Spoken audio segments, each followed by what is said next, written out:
Hello, this is the Queen Aziza Nubia. And first off, I want to thank you for pushing the play button and watching my newest vlog venture, My Pregnancy, My Birth, My Way. This is a series where I'll be documenting my birth and pregnancy experience and sharing with women how you can make your special birthing experience very special and enlightening for you, the natural woman way. Now, for those of you who've been following me and you do not know, yes, I am pregnant. This is baby number 7. This is divinity baby for me. I am a mother of 6 beautiful children, and motherhood has been an interesting journey for me. I feel like I'm not perfect at it, but each child that I bring into this world helps me grow into my goddesshood even more. And so baby number 7, I call it the divinity baby because I say it's the divinity baby because one is the baby number 7. 7 is such a divine number. But then I was not expecting this child. I thought my childbearing days were over. I was actually in the process of getting sterilization. I wanted to get my tubes tied because I thought I felt like having children. I've done that, been there. And I was ready to move on from that part of my life, but that was not the case. That was not the case in this situation because baby divinity is coming and on the way. So I wanted to do this first video to talk about how to survive the first trimester. Now, I'm 17 weeks pregnant, and so I'm out of the first trimester and just at the beginning of the second trimester. But for some of you women who are just beginning the second trimester or still in the first, you got to know that some of the symptoms from the first trimester, they don't necessarily stop when you hit the 14-week mark. They can linger on for a few more weeks as your body adjusts to hormones and things of that nature. So I wanted to share some natural tips that you can use that can help you survive the first trimester.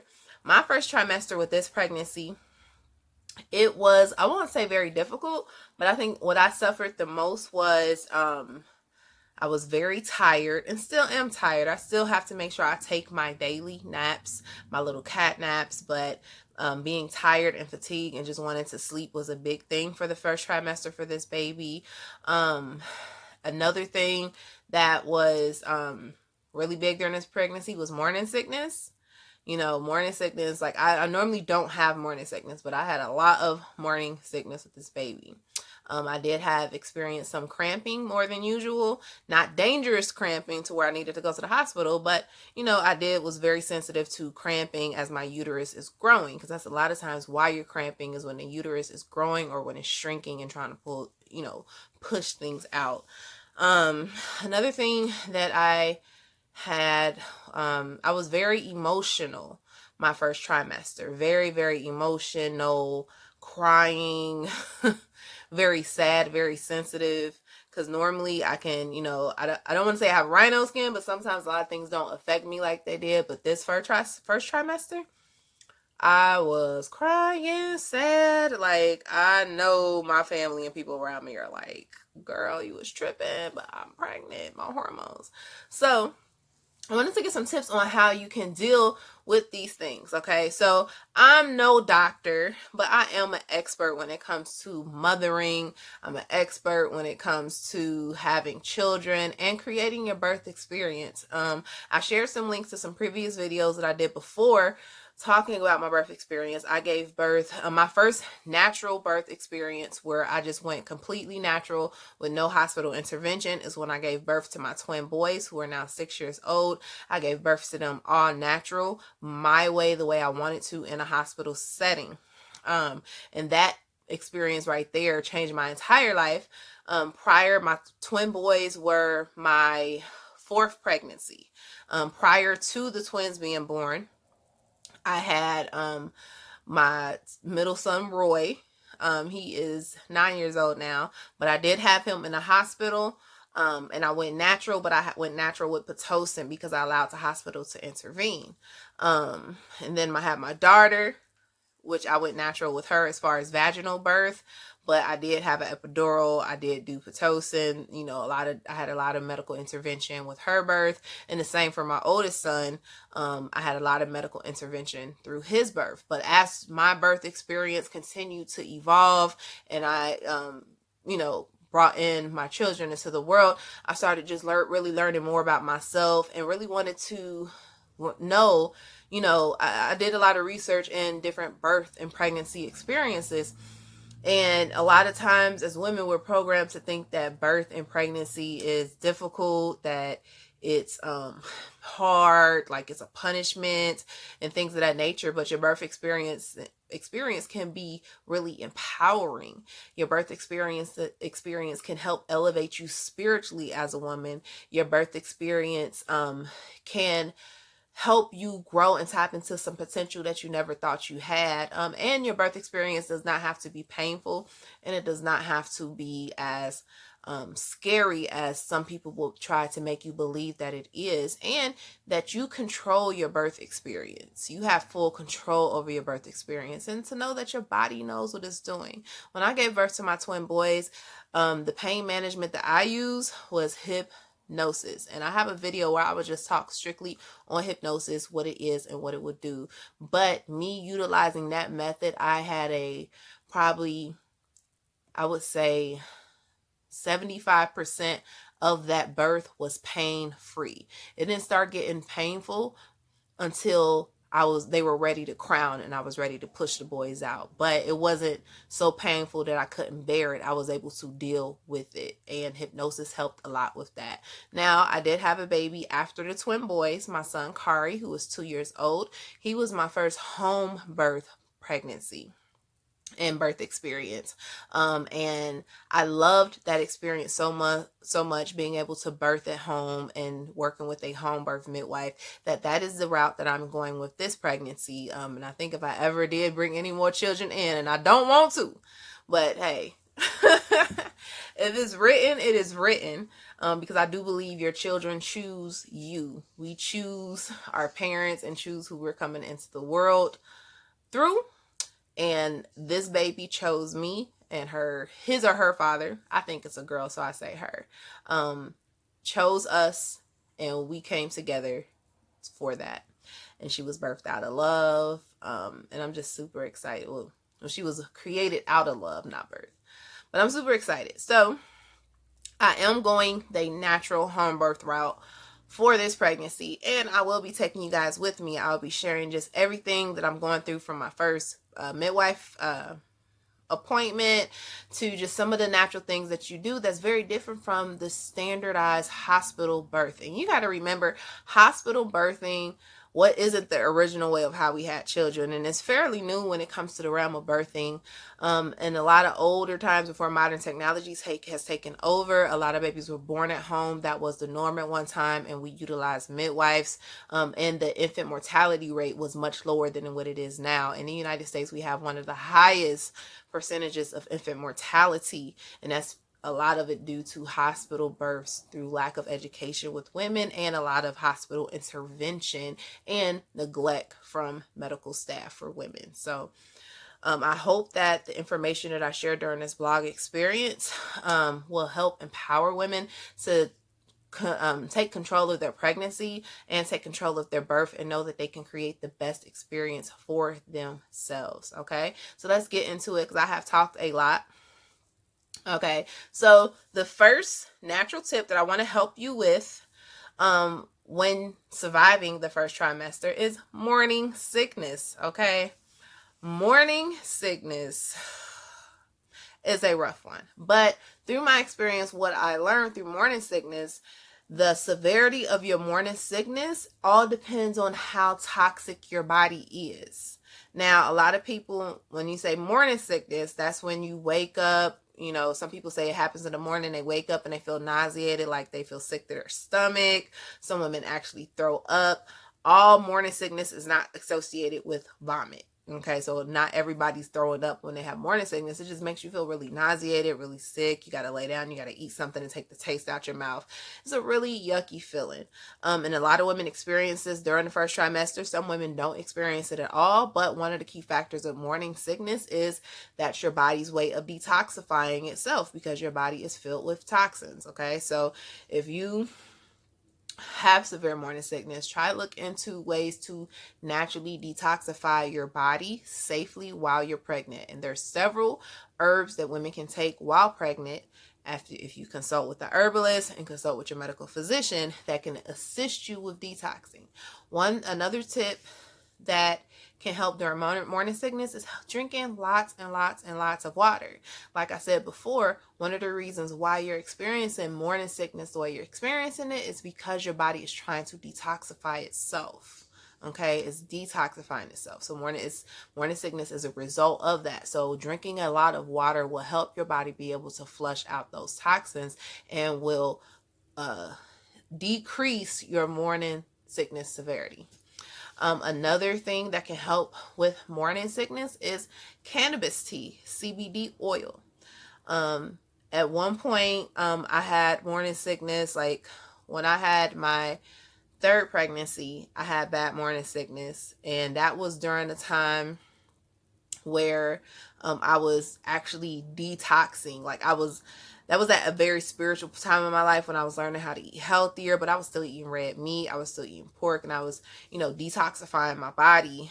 And so I had morning sickness not pretty bad, but it was really out there. And so I started drinking cannabis tea, which really helps soothe my stomach a lot. You can also use ginger tea, which is really great in helping to soothe your stomach. Peppermint is really good as well. Those teas were really, really powerful in helping me to minimize my morning sickness. When I was pregnant with my twins, I did not have any morning sickness because I was all vegan and very, very healthy, very, very active. Like, in reality, that pregnancy was probably my best pregnancy out of all my pregnancies. So easy with the twins, and I was huge. When I had Kari, my 2-year-old, I did not have morning sickness, but with this baby, definitely had some morning sickness. And that was a sign that my body needed a little extra help with detoxifying itself. And so the things that I just mentioned, like drinking lots of water, taking red clovers, taking some dandelion root tea, red raspberry leaf, those teas were the teas that I took to help my body in the detoxification process. I was taking activated charcoal to help pull toxins out. The teas I mentioned, ginger and peppermint, those are really good. I haven't did the cannabis tea like I would need to, like I normally would, because it hasn't been very, very severe, but I have had morning sickness for the first trimester in this pregnancy. So those are some tips that can help you survive the first trimester if you're dealing with morning sickness. Okay, natural tips, because some doctors will try to prescribe you medicines and all that kind of stuff, and I'm like, it's a natural remedy for everything. Your body's natural, so give it something natural. And I'm looking at my notes. That's why I'm looking down, y'all, so I can keep on task. Now, the next thing, that if you're cramping during pregnancy, during the first trimester, cramping can be a bit scary because, it can lead to miscarriages. It can lead to something wrong. It can be signaling that something is wrong with your body. But cramping can also be a good sign to let you know that your uterus is growing. And if you have had a baby before, as our uterus grows, it cramps. When you're about to push the baby out, it cramps. As your uterus shrinks, it cramps. So that's a sign to let you know that there is activity going on. As long as your cramping is not very severe to where you can't walk, you're hunched over, you have to lay down, or if you're bleeding, I wouldn't be so concerned if you're experiencing some mild cramping. Now, if you're experiencing severe cramping, if you're bleeding, if you're leaking fluids, you need to go to an emergency room as soon as possible, okay? Those are not good signs that something is well. But if you're having mild cramping that you can walk through, it may make you stop a little bit like, whoa, these tips right here will definitely help you. So cramping, like I said, has a lot to do with your uterus growing. And one way to help with cramping is to make sure that you're very hydrated. Water is so essential when you're pregnant because your body is working overtime for you and your baby. So you want to make sure that you're drinking enough water so you're hydrated, and that water helps your blood circulate, okay? So you want to make sure that you're taking care of that. If you do a lot of extensive exercising, like running, playing basketball in your first trimester, and a lot of times they say you can keep that up to your second trimester, but if you're cramping a lot, I would say slow down on your activity. Take some time, lay down on your back and raise your feet up. Like lay down with your feet laying up. Allow that blood from your legs to circulate through your body, okay? Resting is number one too when you're experiencing cramping. And don't worry. That's another thing. A lot of times we get so scared, especially if you had miscarriages or if it's your first pregnancy and your body's changed, you've never been through that experience before. Don't worry. As long as the cramps are not very severe, you're not hunched over, you're not in the bed, you don't feel like you're about to bleed, or you're not bleeding or leaking fluids, you're okay. So just be calm and relax. You can drink lavender tea, chamomile tea. Those teas are really, really great, but water is so essential. Water helps a lot. So those are some tips that can help you if you're experiencing a lot of cramping during your first trimester. Now, the next thing is sleep. All right. That's like, I would say that is, some people may find that annoying when your first trimester, but I love the kind of sleep that I get when I am pregnant. Like, you get the best sleep. You can rest. Don't fight the fatigue.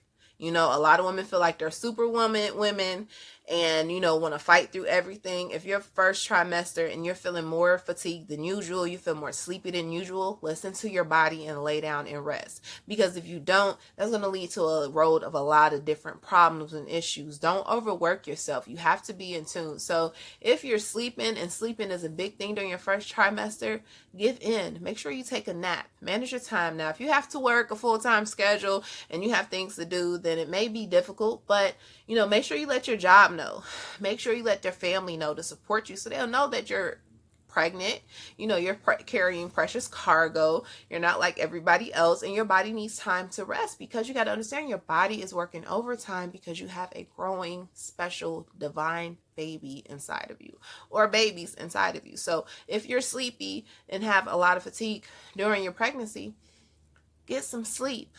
Take some sleep. It's okay to take a nap. Take a quick power nap. I remember with this pregnancy, I had like super tired. Me and my boyfriend, we were at the phone store, and he was getting some things done with his phone, and my ass went to sleep at the phone store at one of the little desks. I asked, could I just lay down while they were fixing it out? And it was like a 5-minute power nap, but I needed that because I was so tired. Okay. So if you're tired, now I'm not saying everybody just find somewhere to go to sleep, but make sure that you listen to your body. Get a power nap in if you can. And making sure you're drinking lots of water, and you're not overworking yourself, because you are going to be tired. You're going to be sleepier than normal. But that kind of goes away as you get into the second trimester. And lastly, one thing that women hate, and women hate when they're going through the first trimester, and this is not just a first trimester thing, this is a period thing, this is anything dealing with hormones, is our tender breasts. Yes, your breasts can be so tender when you are in their first trimester. You notice that they get bigger because your body, as soon as you become pregnant, your body is preparing to go into motherhood. So your body's producing milk, is getting those glands ready, the colostrum, the liquid that your baby first drinks when you first start breastfeeding. You know, all that work makes your breasts very, very, very tender. They can be very sensitive, and that can be a problem for a lot of women.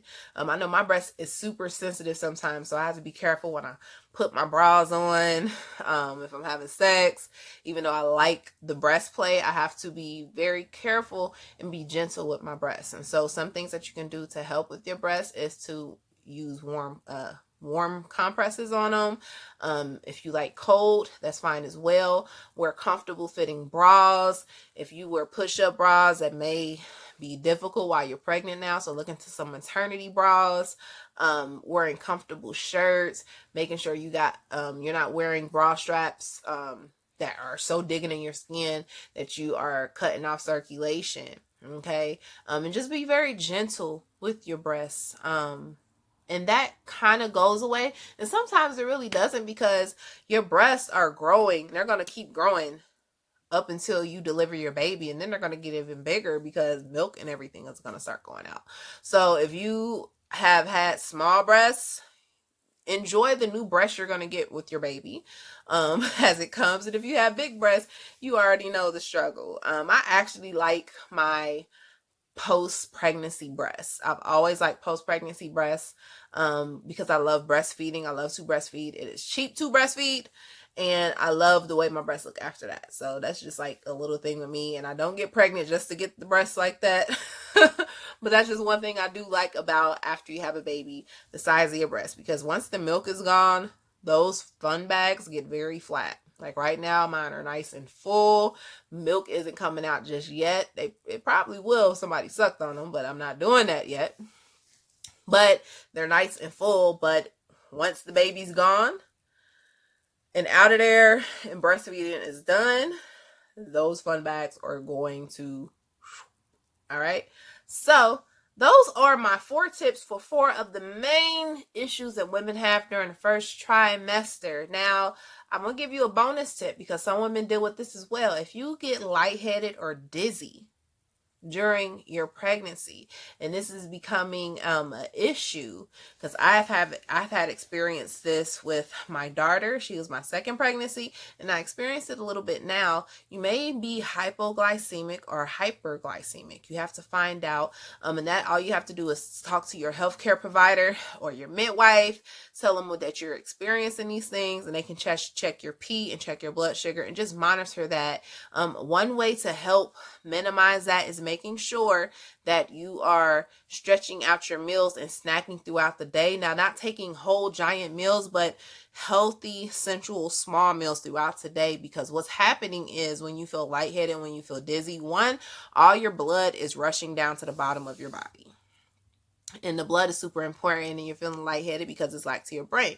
So one way to help with that is a tip I gave before, lying down with your feet elevated up so that blood can get circulated through the body. Doing that at least once a day for 15 to 20 minutes would be great. Another thing that can help if you're feeling lightheaded or dizzy is making sure that you're eating the small meals throughout the day. Because what's happening is when you eat your meals, and a lot of times I would get dizzy after I eat a meal, and I thought it was because of starches, and so I had to be careful of not being having gestational diabetes, because diabetes runs in my family, and because your body can be really sensitive to certain things. I realized I was hypoglycemic, meaning my blood sugar was really low. So when I would eat food, my body will absorb the sugar really, really fast, and then that kind of made me go like, whoa, because I wasn't keeping a good supply of sugar, because sugar is fuel, is energy in my body. So I had to start eating small 6 meals a day. Like in the morning, eating some granola, eating some toast, eating some fruit. Like my lunchtime, I'll eat something big, and just keep snacking throughout the day until I eat dinner. But they're very small meals, because even though they say you're eating for 2, you necessarily don't have to eat for 2, because weight management is a thing that you have to keep up with. You don't want to be pregnant and gain 100 pounds. That's not normal. Just because they say you eating for 2, you literally don't have to eat for 2. My appetite is still the same as it was before I was pregnant. The only thing that's probably different is what I want to eat, because I do have cravings, and I be craving things that I have not eaten in a while, and I'm like, yes, this is all baby, and the reason why I'm craving these things. Okay, so that's a tip to help with that. But also, any of these things that you're experiencing, I'm just giving tips and advice based off my experience and the experiences of other women. But if you feel that these problems are very concerning to you and you want to learn more information, make sure that you talk to your healthcare provider. Make sure you talk to your midwife and let them know how you're feeling, what you're doing. Keeping track of a journal so you can track your experiences are great. They have apps, pregnancy apps that help you do that. But the first trimester, they say, is the roughest trimester, because your body is adjusting to all the new hormones and the new baby that has taken place in the womb. All right. So I thank you guys for watching. I hope these tips help you. Please feel free to comment, subscribe, like. this video. I'll be coming back with plenty of more videos, from tips to sharing with you my experiences as far as going to my appointments, and I will be sharing my gender reveal leading all the way up to my birth. So make sure that you subscribe to this channel so you can keep up with me. Until next time, mamas, peace.